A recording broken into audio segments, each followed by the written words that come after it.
Oi, gente, esse é o Café Expresso, um episódio mais curto do podcast Café Consciência, o podcast do Sebioclima. Bora lá?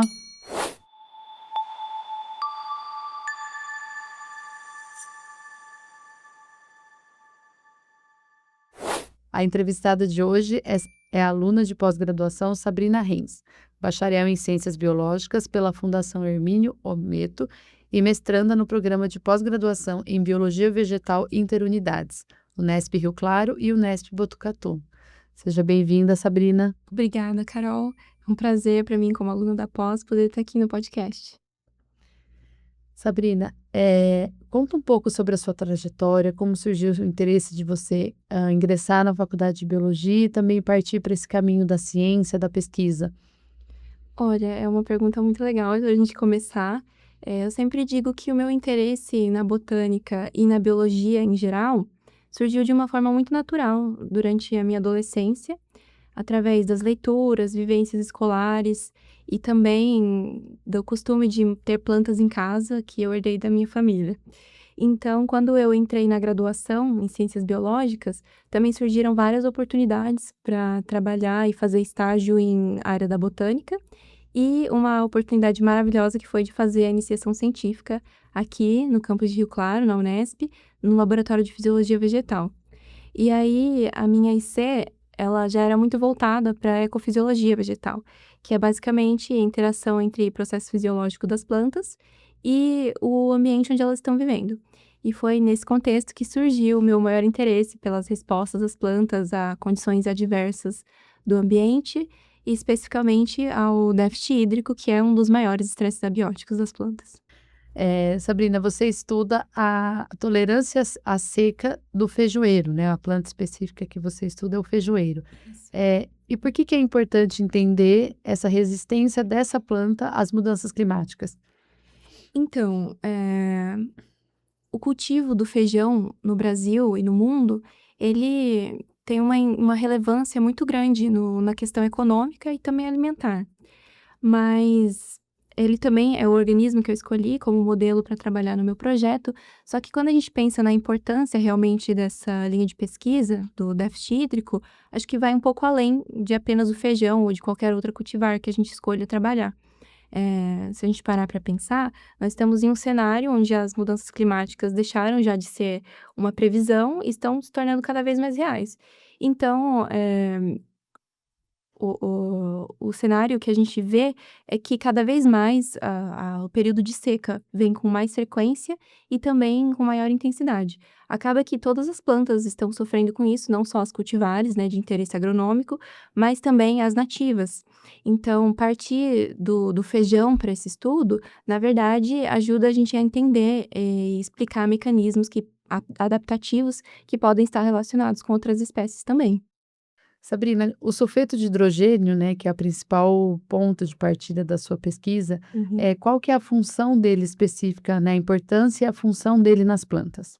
Eu adoro falar sobre o sulfeto de hidrogênio. Ele tem uma ação sinérgica com outra molécula também que é estudada pelo meu grupo de pesquisa, que é o óxido nítrico. E eu gosto muito de falar sobre ele porque ele é naturalmente produzido pelas plantas e foi descoberto há alguns séculos atrás, como um gás de odor não muito agradável. E nas pesquisas ele ganhou mais notoriedade porque foi descoberto ao longo de todos esses anos que ele possui uma contribuição para o desenvolvimento e para o crescimento das plantas. Ele participa de processos como de germinação de sementes, como crescimento radicular e até da fotossíntese. E uma coisa que chama muita atenção também no sulfeto de hidrogênio é que ele atua como sinalizador celular. Então, ele tem um papel fundamental nas respostas ambientais, como no caso do déficit hídrico, e isso acontece porque o sulfeto de hidrogênio, ele tem um poder de modificar, muitas vezes de maneira positiva, a ação de proteínas específicas. A gente tem um exemplo aqui, da rubisco nas plantas. E isso é feito por um processo que se chama persulfidação. Legal. Além do papel do sulfeto de hidrogênio nas plantas, né, existe uma outra vertente da sua pesquisa, também associada a essa questão, que é a comparação de dois genótipos do feijoeiro. Isso. Você podia explicar para a gente o que que isso significa e a importância de entender, né, essa comparação? Claro. Então, no meu projeto a gente usa 2 genótipos que são contrastantes, né, com as respostas à seca. Eles foram produzidos pelo Instituto Agronômico de Campinas. Então, um deles se chama IAC 2051, que é o considerado sensível, e o 2358, o Namax, que é o tolerante. E na nossa pesquisa, como eles têm essas respostas diferentes, a gente busca entender os mecanismos e as características que levam as plantas, de fato, a terem melhores respostas ao déficit hídrico.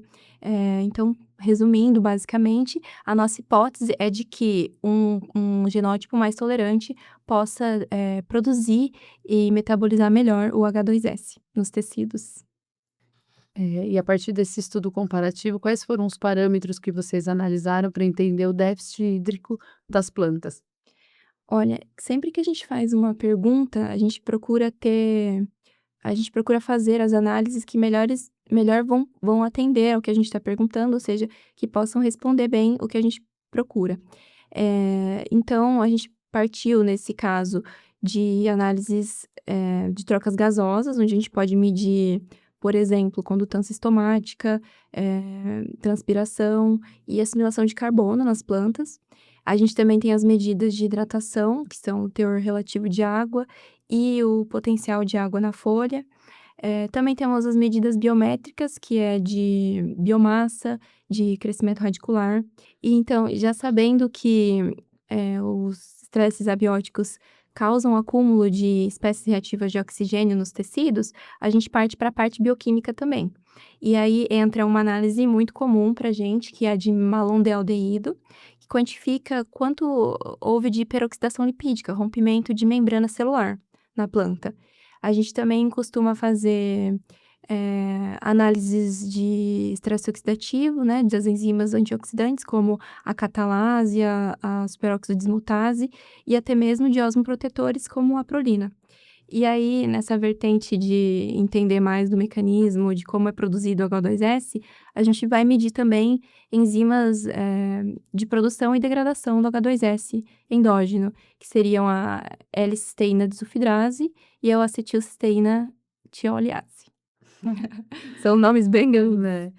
Então, assim, só para a gente entender, todos esses estudos que vocês vêm desenvolvendo, ele vai conseguir, entender como que as plantas reagem aos estresses climáticos, é Isso isso? mesmo. A partir da gente entendendo como funciona o metabolismo do H2S, a gente pode supor que o acúmulo dele, ajuda a melhorar esse tipo de resposta, como as de estresse oxidativo, que talvez sejam as mais importantes no meu projeto.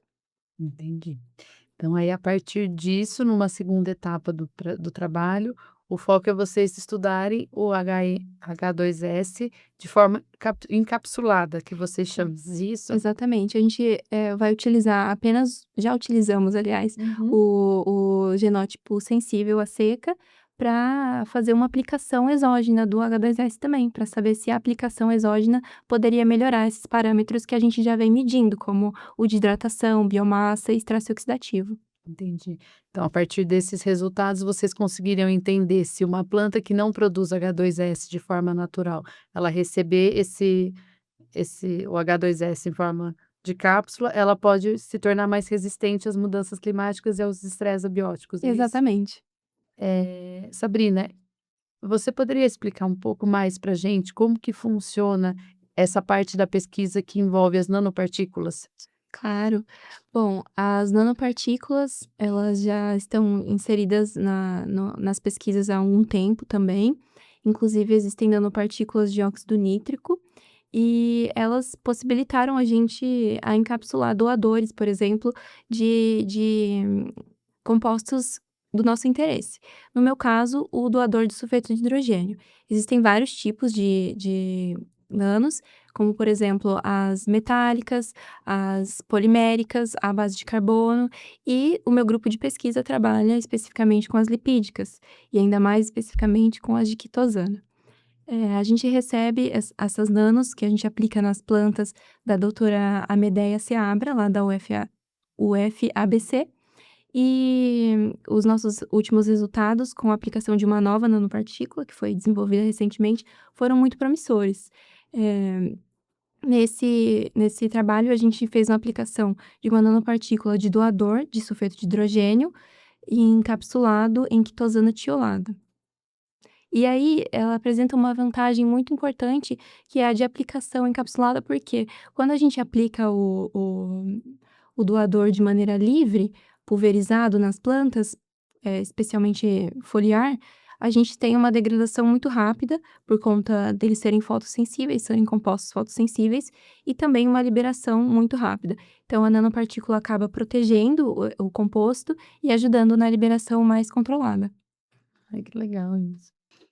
Os resultados de todas essas etapas da pesquisa, né, desenvolvida no laboratório de vocês, deu origem a um pedido de patente.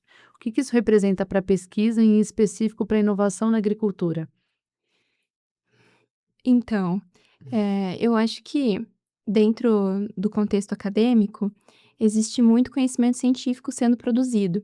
E muitas vezes esse conhecimento científico acaba não sendo reconhecido como algo que pode ser de fato, eh, aplicado. Então, inovação nunca é demais, especialmente no contexto que a gente vive, né, de mudanças climáticas. E nesse sentido, acho que é válido os pesquisadores terem um olhar de que até mesmo uma pequena melhoria em um método que já exista antes, como esse da nova aplicação, uma nova forma de produzir a nanopartícula com o doador de H2S, já são também uma grande inovação e que eles podem fazer o pedido de patente também. E, como eu disse, inovação nunca é demais, tanto no setor agronômico como em outros setores, que, por exemplo, o meu grupo de pesquisa tem tido muito interesse em fazer essas aplicações em plantas nativas, no sentido de que são espécies fundamentais para fazerem reflorestamento e com a aplicação de compostos como esse, a gente consegue ter, mudas que se desenvolvem e apresentam maior tolerância à seca também. Que bom. E Sabrina, para finalizar a nossa conversa, eu queria entender, de que forma que todas as pesquisas, né, que vêm sendo desenvolvidas no laboratório de fisiologia vegetal aqui da Unesp, eles podem contribuir para o desenvolvimento da cultura de mudanças climáticas. Eu acredito que, apesar desses estudos com o H2S e até o óxido nítrico já terem sido iniciados há um longo tempo, ainda existe uma lacuna de conhecimento que a gente precisa preencher, e que é o caso das vias de síntese e degradação, que ainda não são plenamente compreendidas. Então, a gente espera que no futuro, com a existência de mais projetos e mais pesquisas a respeito desses 2 gasotransmissores, a gente consiga ter, uma aplicação de fato. Mas, não apenas no sentido de agricultura, também no sentido sustentável. Como eu expliquei antes, a gente tem a parte de espécies, nativas, que é muito importante também. Sabrina, muito obrigada por ter aceito o nosso convite, por ter contado um pouco mais sobre as pesquisas e trabalhos que vêm sendo desenvolvidos no Laboratório de Fisiologia Vegetal aqui da Unesp. Eu que agradeço, foi um prazer estar aqui no podcast e o convite foi maravilhoso. Obrigada por ouvir o Café Expresso. Nos acompanhe pela página do Cebioclima e pelo YouTube e também pelo Instagram, @Cebioclima. Tem episódio novo toda terceira terça-feira de cada mês. O roteiro, criação e apresentação é feito por mim, Carolina Medeiros. A gravação é feita no estúdio da Unesp em Rio Claro. A gravação e edição é feita por Dudu Coladetti. Muito obrigada. Até a próxima.